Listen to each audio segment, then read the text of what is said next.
how do we measure brain entropy? There are different techniques. One technique that we perfected over the years is transcranial ultrasonography that is performed on the temporal lobes. Another technique is to measure the neural activity in the anterior parts of the prefrontal cortex, what is called area 10 of Brodmann classification, by monitoring cerebral oxygenation and blood volume changes using functional near-infrared spectroscopy. And then there is a cognitive assessment questionnaire that indirectly measures brain entropy. This picture represents a typical transcranial ultrasonography. And this picture, taken from this article in Sensor of 2021, represents a typical brain entropy measurement by measuring cerebral oxygenation and blood volume changes. For the evaluation of brain entropy, we applied a technique of transcranial ultrasonography that we developed since 2012, so more than 10 years ago. And this technique was developed for the study of the brain in healthy individuals, as well as in all types of primates, as well as in subjects with autism. This is the first article published in 2013, but submitted in 2012, where we first describe this technique of transcranial sonography. This is a technique for the study of the temporal lobes of the human and non-human primate brain. And this was published in the Italian Journal of Anatomy and Embryology. Later, a couple of years later, in 2014, together with the late Dr. Jeff Bradstreet, undisputed authority in the field of autism and good friend of mine, we published in the very highly respected journal Frontiers in Human Neuroscience, this article where we applied this technique of transcranial ultrasonography to the study of the brains of autistic children, and we found very, very interesting results.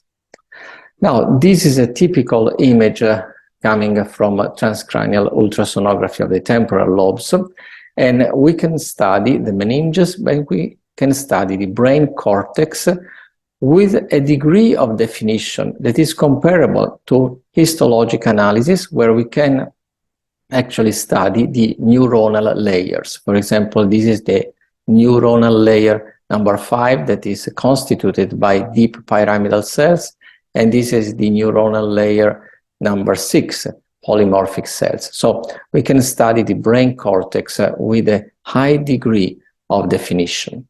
And this is what entropy appears. This is how entropy appears. So this is a before assumption of the crystals, and this is after. To the non-trained eye, as I said, I am a radiologist, so my eyes are quite well trained to find out the differences. To the non-well-trained eye, these two images may look very similar, if not identical. Actually, they are not. Even if you are not trained as a radiologist, you can see that this is kind of whiter. And here you can see more information. Here you can see less dark holes everywhere, less dark here, whiter, kind of whiter, and more information. And that's actually what we measure. By the way, the measure of entropy in ultrasonography is not our invention. For example, it is routinely done in the study of the liver. In this case, in the study of the liver, an increase of entropy is a bad thing because it correlates with the steatosis, and so it is not a good sign of a healthy liver. So the novelty here is not in the use of entropy in ultrasonography. The novelty here is on the application of this technique to the study of the brain cortex. So we can measure entropy in the brain cortex using ultrasonography, and we observed an increase of brain entropy following the assumption of the two types of crystals that I have described before. But this is not the only technique that we use to assess the increase or the restoration of brain entropy following the assumption of those crystals. Because we also measured the neural activity in the anterior parts of the prefrontal cortex here, the area of the Brodmann classification, by monitoring the cerebral oxygenation and the blood volume changes. And in this case, we use a near-infrared spectroscopy. And we performed our observation according to a well-established protocol that was originally described by Hogman and Drapkines, I hope I pronounced their names correctly, coming from the Department of Psychology of the University of Stockholm in Sweden. They demonstrated that near-infrared spectroscopy probes neuronal activity through cerebral oxygenation and blood volume changes, because it measures the cerebral hemodynamic responses by near-infrared light. And the rationale behind the technology is that changes in cerebral oxygen consumption increase with synaptic activity in a linear manner. So this is one observation representative of many others that we have performed, and you can see the total increase of brain activation following the assumption of those crystals, which corresponds to a total increase of brain entropy or richness of information.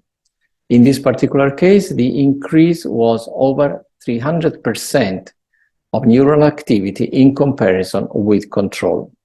As I said, this is just one observation out of very many that we have performed and we are still performing. And then we have a kind of a semi-objective measurement that is the cognitive assessment questionnaire. This questionnaire was developed by Broadbent and colleagues in 1982, and it assesses the frequency with which people experience cognitive failures, such as absent-mindedness in everyday life, slips and errors of perception, memory, and motor functioning. With the use of the crystals described above, we observed a significant improvement in the following subscores. There are several scores, but in these two subscores, we observed a significant improvement.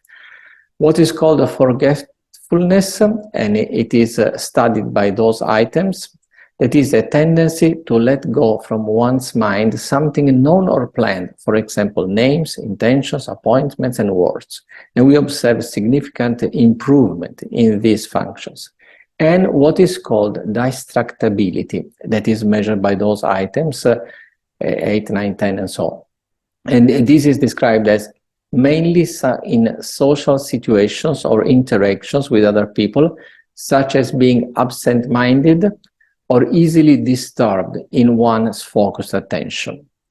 Such an increase in cognition that is measured by this questionnaire is reflected by subjective observations, that is reports, subjective reports, that were reported and described in a patent application filed with the United States Patent and Trademark Office. We have many reports. Here I take the liberty to read only 5 of those. They come from the Republic of Korea, from other parts in Europe. So please forgive if the English is not like the English that is spoken in Oxford or Cambridge, UK, because they are translated word by word. Female, 65 years old. She's been taking the supplement for 30 days. Her head was heavy and dull, and her ability to think was not smooth. After taking it for 10 days, she felt a change in her head becoming clearer. Now that 30 days have passed, her thinking is as fresh as it was 10 years ago. This second one comes from Europe. Female, 75 years old, taking the supplements for 30 days. She's a long-term cancer survivor, and she reports significantly improved speech flow, self-awareness and mindfulness, improved short and long-term memory, and better relationship with acquaintances as well as strangers. She also notices a much greater control on her temper. She's now able to relate with people she doesn't like without losing her temper. The third one is a male, 74 years old, taking the supplements for 45 days. He had a head operation 6 years ago due to a brain hemorrhage. After that, due to the after effects of the operation, his brain activity dropped markedly, and his behavior became unnatural, making it difficult to adapt to social activities.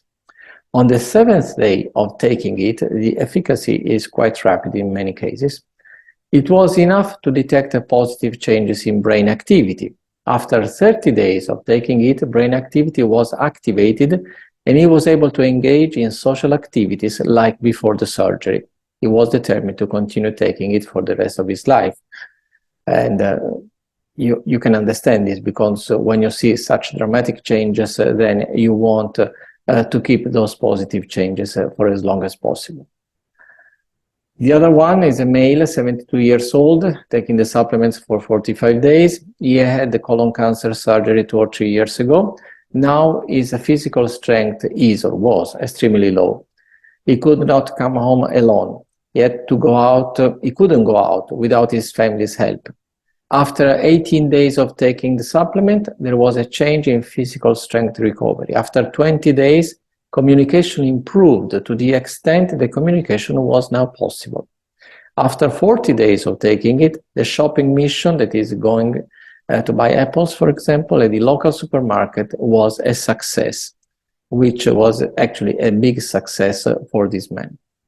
And the last one I wanted to share with you, as I said, there are hundreds more, but I just chose the most significant or those that most impressed me because I knew a few of them. A male, 78 years old, taking the supplement for 46 days. He thought he had a neuralgia due to aging. He suffered from neuralgia, a tingling, burning, and painful sensation, as if electricity were flowing momentarily. After 10 days of taking it, his body seemed to feel lighter and became more energetic. After 30 days, he realized that the neuralgia symptoms that caused the pain had completely disappeared. So you see here we have objective measurements like transcranial ultrasonography, near-infrared spectroscopy, measurement of brain activity. We have a semi-subject or semi-objective determination like the questionnaire, and fully subjective reports that, however, are absolutely true, that all converge to the same conclusion. And the conclusion is that objective results and subjective observations demonstrate, without any shadow of doubt, that the information containing aperiodic crystals that I described in this talk restore brain entropy. They do actually restore brain entropy.